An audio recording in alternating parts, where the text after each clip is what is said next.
Pat Novak for hire.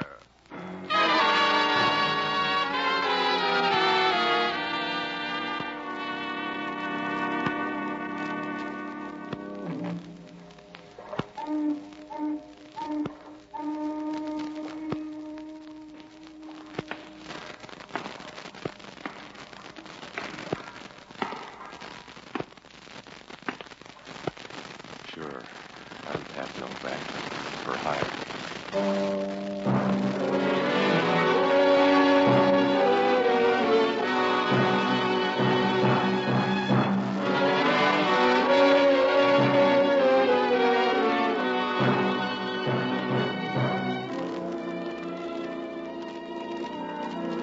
That's what the sign out in front of my office says.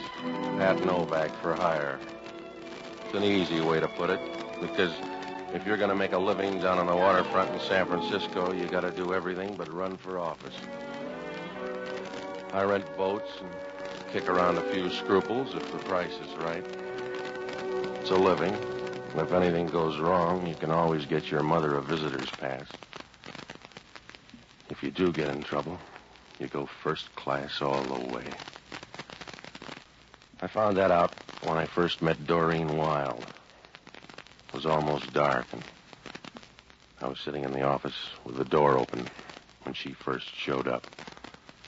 Showed up's the right word.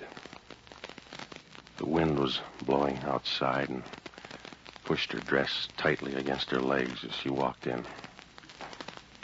She was young, and from what I could see, she made Cleopatra look like Apple Mary. She had a voice like a bowl of warm stew. Hello. Are you Mr. Novak? That's my story. I'm Doreen Wilde. Mind if I sit down? On your desk here? You'll block the view. You'll get used to the new one. There. Now lean back and let me look at you. I want to hire you, Mr. Novak. After the look or before? You've got a power complex, darling. You know a man named Joe Candono? Oh, he's a gambler out on Geary Street. Friend of yours? I don't dislike him that much. We have business connections. That's why I want to hire you. To give him some money tonight. A needy case or a bad debt? A bad debt. Candono has an IOU from my brother for $10,000. You can go from there. Not if I'm supposed to say it was a fixed game. Candono's been around a long time. Yes? That's right. There are only two kinds of gamblers in this town, honest ones and dead ones. So if your brother owes $10,000, he better pay. That's why I'm hiring you. Just pay off Candono and make sure you get the pictures. Pictures of the Grand Canyon, huh? We'll talk about my past some other time. Well, for the moment, we'll just say you're photogenic. That's right. Your brother can't get the $10,000, so Candono's shaking you down. Yes. Yeah. I'll bet you make a nice rattle. How did Candono get the pictures? My brother gave them to him. You got a charming brother. You see only his better side. Will you do the job for $100? How long's it going to take? 2 hours, maybe. You'll have to meet with my brother. To meet with your brother, $100 is coolie wages. He'll give you the information, then you can see Candono. Where do I meet your brother? Room 729, the Dixie Hotel. He'll be there about 8:30. That packing crate down on Powell Street? Your brother's a cutie. I know winos that wouldn't go in there. We'll meet you there at 8:30. Oh? You going to be there? Yes. Do you mind? I can stand it. Good. Do you carry a spare battery for that gleam in your eye? Your $100 covers that, too. See you at 8:30.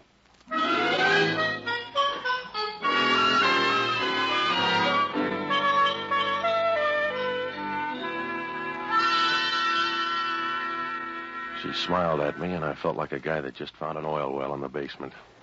Well, there were a lot of things about the deal I didn't like, but she kind of made you forget. I kept remembering her as she walked out of there with a slow, easy gait. She had knee action that'd make a Nash jealous. Well, I hit the Dixie Hotel about 8:25. It was the kind of a hotel that has a 4 a.m. checkout rule. There were 2 or 3 guys sitting around reading tip sheets, and over in the corner, a couple of well-upholstered gals were talking about recipes, I guess. The desk clerk was the worst of the lot. He looked like a guy that might have been expelled from Alcatraz. Nobody looked up as I walked through. When I got to 729, I knocked. It was no answer, so I opened the door and walked in. There was a bed lamp on and a lot of smoke in the room. Through the smoke, I could pick out the committee. They were crazy about me. Come on in. Looking for someone? Yeah, but she's got a better figure than you. Close the door. No, she's not here. I'll just run along. Close the door, mister. You need the ventilation. I said close the door. Now sit down. Sit down on the bed there. You're a tough host. So I'm broken-hearted. Just be a good boy now and give it to me, huh? You got the wrong guy. You give it to me fast, mister. I don't know what you're talking about. I came up here to meet somebody. Already met him. I've run across better people in sewers. Now, look, meathead, I'm only going to say this once more, so make a copy. You got the wrong guy. You think I got something? I haven't got it. No? No, so you and your playmates swing out of here in your tails. I never saw you until 3 minutes ago, and I'm tired of the friendship already. All right. Eddie, Yeah? go through this guy's coat. Yeah, sure. Now, wash your hands, Junior, and then put them in your own pockets. Oh. You got a favorite profile, fella? Because I'm going to put this gun on one side. Take your choice. Grab him, hold him up.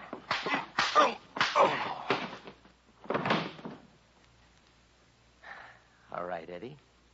Now you don't have to wash your hands.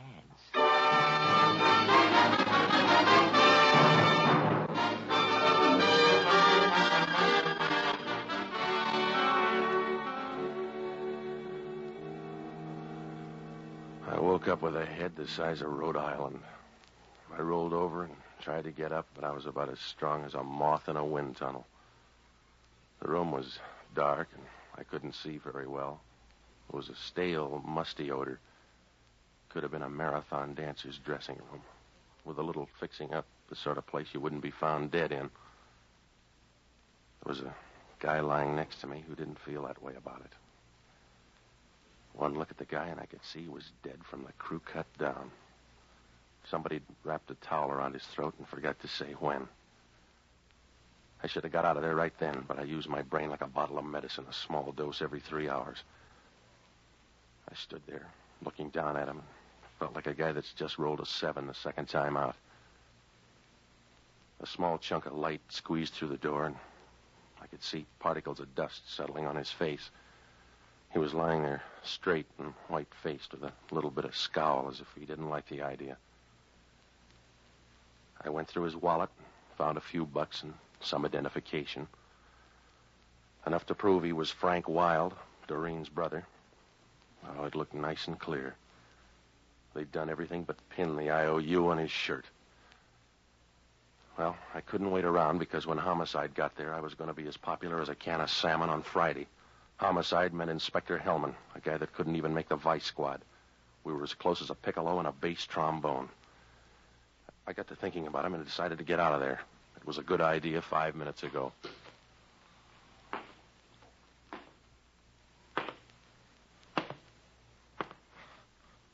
Hello, Novak. Oh, Hellman. Small wake, huh? Just a few close friends. You always drop by room 729 this time of night? I got a bad memory for faces. Who's your friend? His name's Frank Wilde. That's one answer. I was supposed to meet him here at 8:30. That's another. You got a third? Who killed him? I don't know, Hellman. Maybe 3 or 4 people. Maybe a pack of lugs from Joe Candono's. Yeah? I think you're modest, Novak. I think maybe you killed him. Oh, yeah, sure. I wrapped a towel around his neck, beat myself to death with a pistol, and jumped into the same grave. Maybe. Oh, stop it, Hellman. That isn't smart. That still leaves you in the running. I came up here to make $100. That's all I know about it. Check down at the desk. They'll tell you. I checked on the way up. The desk clerk says room 729 is in your name. Get your dough back, Hellman. You've been hijacked. Yeah? Look up a gal named Doreen Wilde. Who's she? The stiff sister. He got in a jam with Joe Candono and bailed himself out with some pictures. Oh. What kind of pictures? You just look her up and find out where she was at 9 o'clock tonight. I got a bird in the hand. And call on Joe Candono. His Gunsel's held a convention here tonight. That's too much legwork. You're handy, Novak. I can't afford a bum rap, Hellman. Get yourself another boy. You get me one. It's your hotel room. There's a dead guy in it, and you got a bad record. I can make that add up for the DA. You can't add a pair of zeros without crib notes, Hellman. I can try hard, and I'll be all through in 24 hours. That's how long you got, Novak. You got 1 day, and you're not going to be lonesome. Because I'm going to put a tail on you the whole time. Well, that'll be fun. I'm going to know where you are every minute. Stop posing, will you? You couldn't follow an elephant across a basketball court. Just stay handy, Novak. I'll be ready. I'm going to fingerprint this room and run that towel through a test. and then I'll be ready. Yeah, you better watch out for that towel. Huh? Remember, when it comes to towels, Hellman, you have to start from scratch.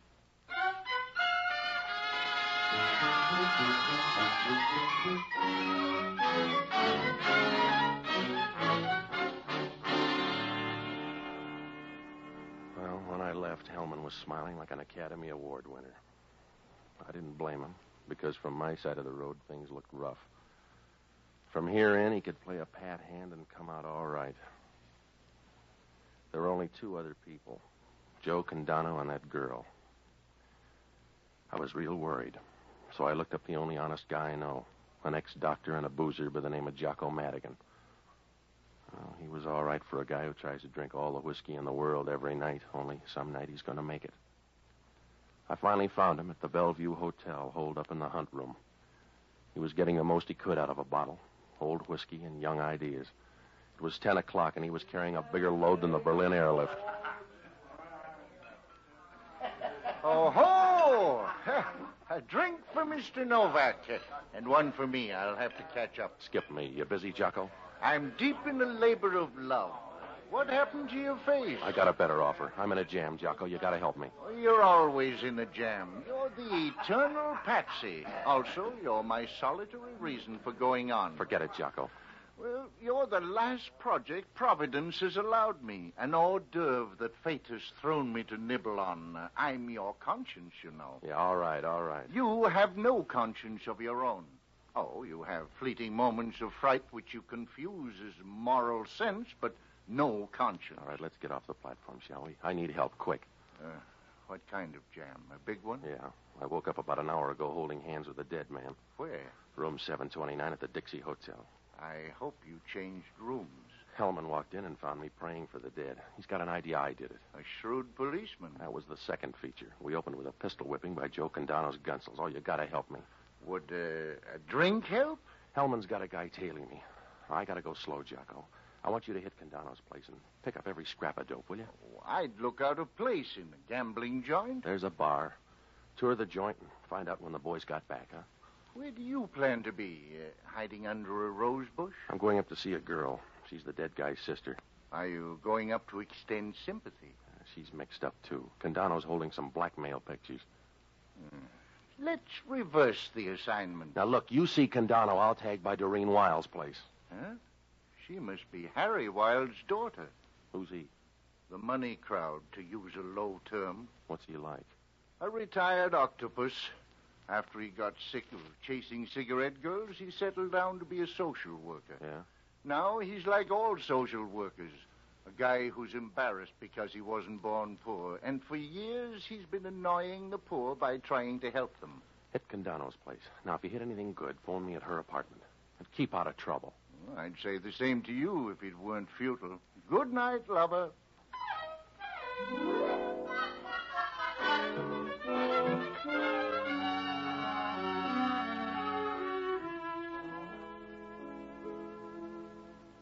When I walked out, Geary Street was cold and deserted. The fog had moved in and staked out a claim all the way down to Market Street.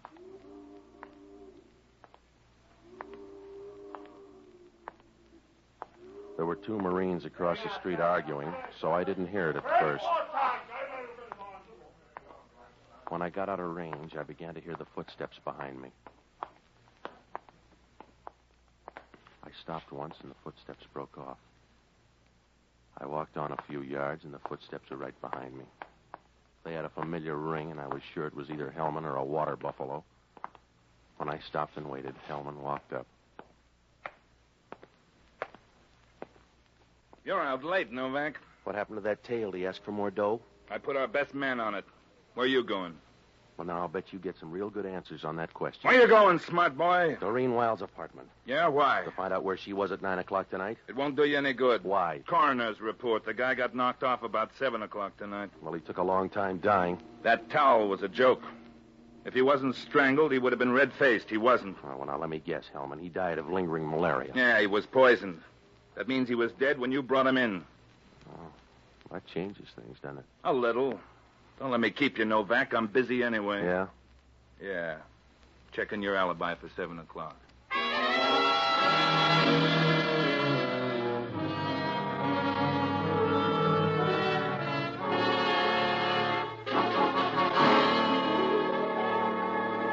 I had no alibi for 7 o'clock.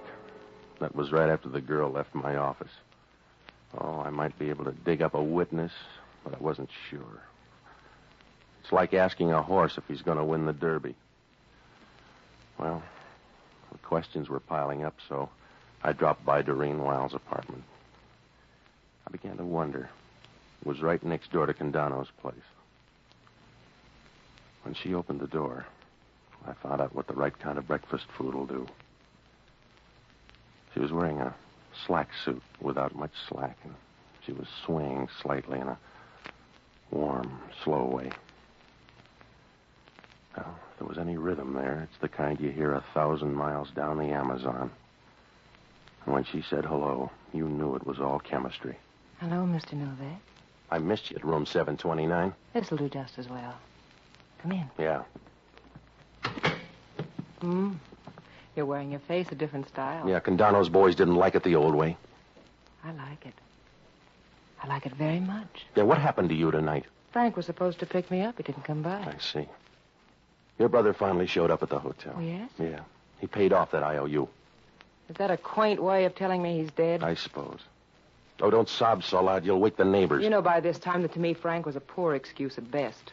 Nothing more. Besides, I knew he was dead. Father's down there now identifying the body.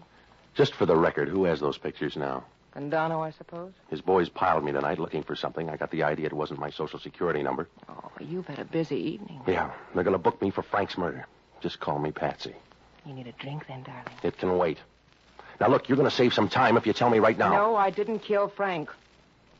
But I'd be willing to contribute to a shrine for the man who did. How about Candono? I don't know. In fact, I don't know Mr. Candono.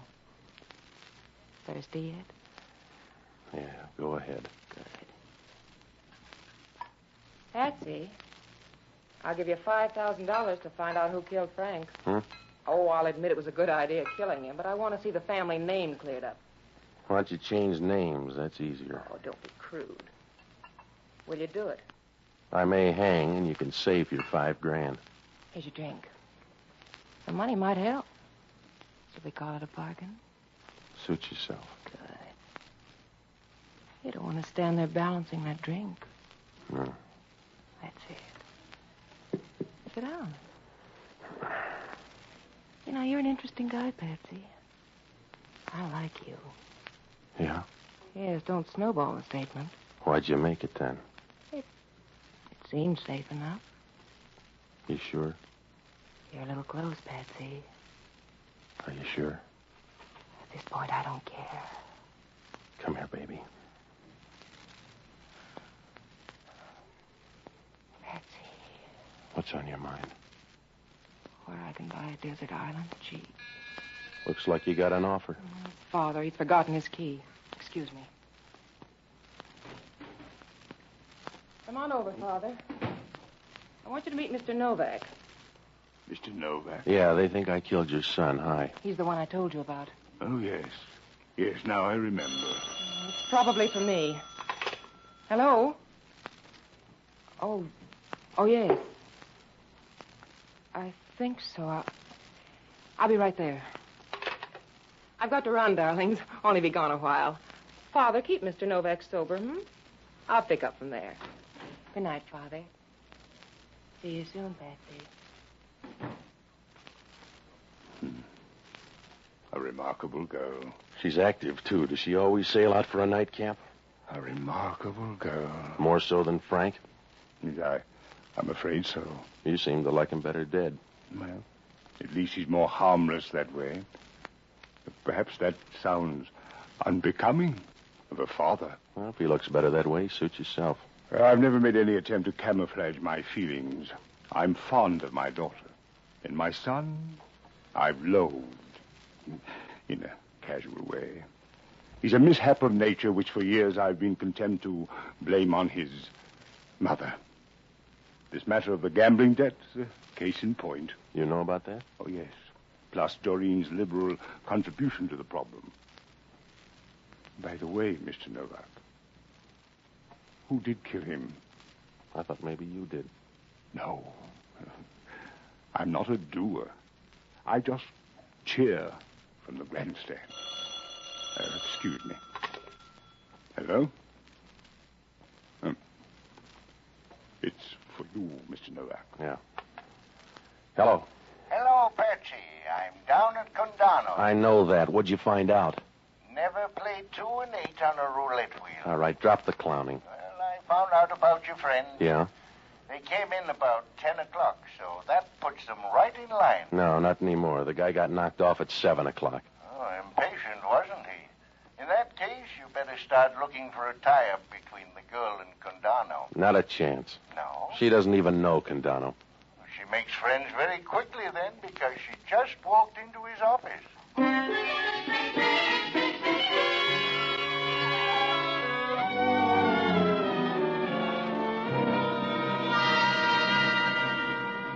Well, things were beginning to fall into place. If the girl and Candono were that chummy, they were using those pictures.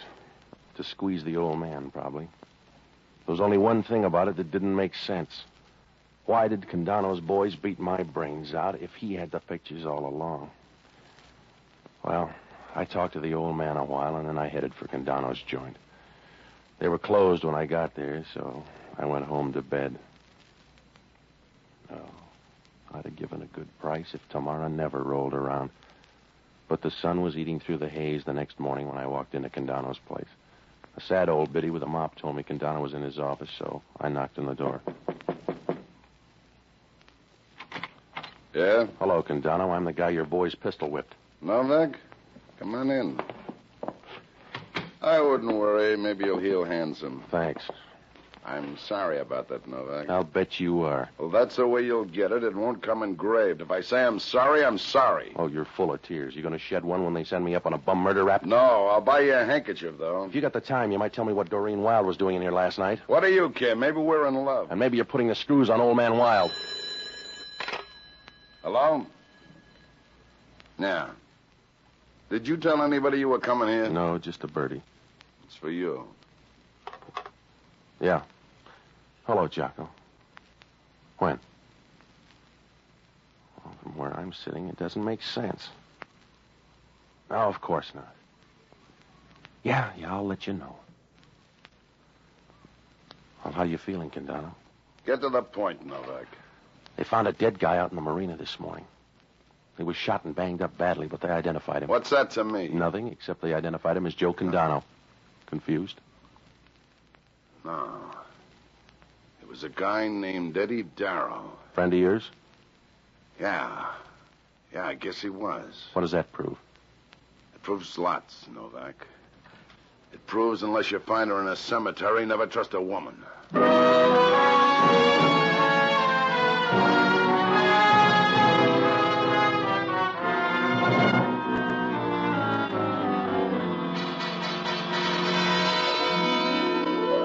Well, with a good assist, deep short, we could make it now. I knew that. Candono was mad about something, and the lid was going to blow. I called Hellman. His lid was gone 10 minutes ago. He had the murder gun, and it belonged to old man Wilde. A messenger walked in and put it on the sergeant's desk a few hours ago with no explanation. That was the clincher. From here on in, it was cakes and ale. Told Hellman what I knew. He picked me up at Drury and Taylor, and we headed for the Wilde apartment. The girl and the old man were in the living room when we walked in. Everybody had breakfast? Patsy, I didn't know you came out till after dark. Well, we just wanted to call your old man. Wilde, this is Inspector Hellman. Is there anything I can do? You're ambitious, Wilde. Hellman's here to arrest you for murder. I'm amused, but not frightened. They might have gone easy on you for killing your son, but not Eddie Darrow. And who is Eddie Darrow? The guy you thought was Candono when you killed him last night. Your daughter was helping him put on that squeeze. She even sent in your gun this morning. Please, Doreen, tell these men. Well, starting backfield. Hello, Candono. Step aside, Novak. You don't need that gun, Joe. Not for long. All right. Push the girl out there. Push the girl out there. For a gambler, these are bad odds, Joe. Just keep talking loud, and when you stop, all of a sudden, you'll know I'm through with You made the first switch, Joe. I didn't trust you, so I sent Eddie Darrow up. He was a good guy, and I liked him. I didn't kill him, Joe. You made it easy, though. Say 'em fast, baby. Here it comes. Look out, Doreen! Watch the old man. Give me that gun. Yeah. We keep shooting the wrong people around here. I'm Sorry, Hellman. I bungled, huh? Yeah, you bungled, Joe. How's the old guy, Novak? You should live so long, Hellman. He's dead. You're gonna need me soon, huh, Hellman? Yeah, right now. Come on, Joe. Tag by headquarters, Novak. Sure. Well, it was fun while it lasted. Yeah. I'm sorry he jumped in front of me. He didn't have to do it. No, but you expected it. I suppose. I'm made to expect things, Patsy. Uh-huh. And you're not going to mind this. I expected that, too. You can slap me, but don't leave me, Patsy. I don't want to be alone. You got a cigarette? They're on the table. I see. A match, Patsy? You go build your own fire. I'm leaving. Please, Patsy, I don't want to be alone. You won't. I'll send you a whistle. Goodbye.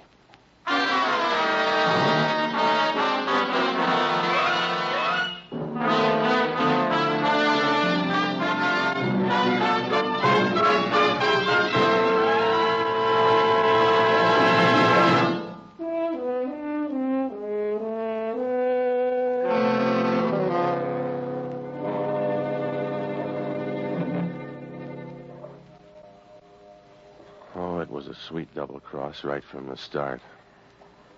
Frank pitched the first curve.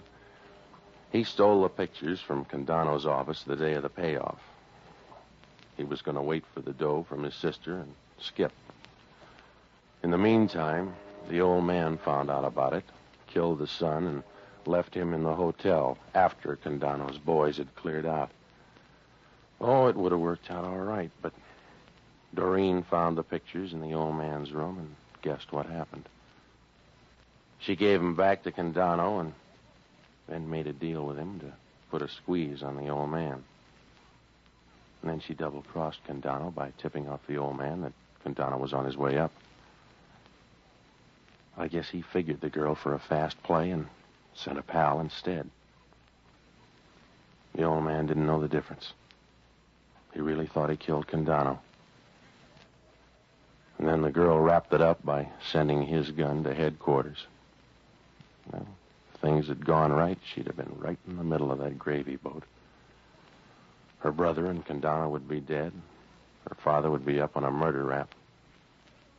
Once it started to unravel, it moved real fast. The first tip-off I got was when she offered the dough for her brother's killer. She'd have all that dough, and on the books she'd look like a field of Vermont snow. She was feeling around between somebody's shoulder blades, and from then on, all the cards fell just right.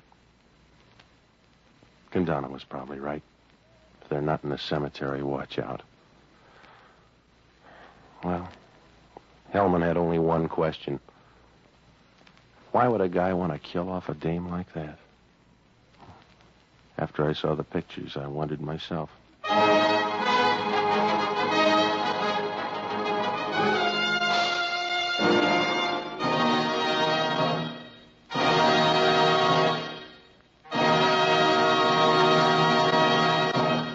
The Armed Forces Radio Service has just brought you Pat Novak for Hire, starring Jack Webb. Pat Novak is produced by William P. Russo.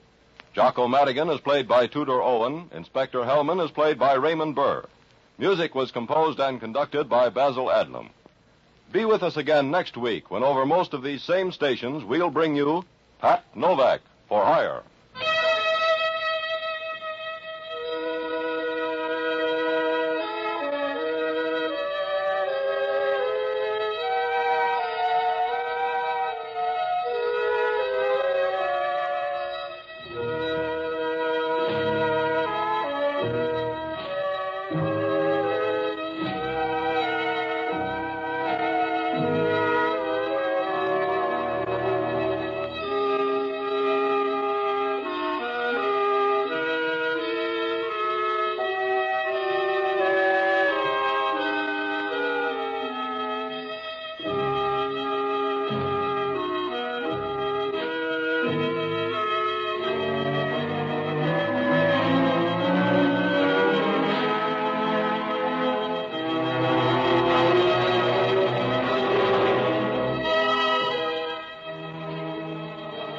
Pat Novak for Hire was previously released by ABC, the American Broadcasting Company, for listeners in the United States, and rebroadcast for our men and women overseas. This is the United States Armed Forces Radio Service, the voice of information and education.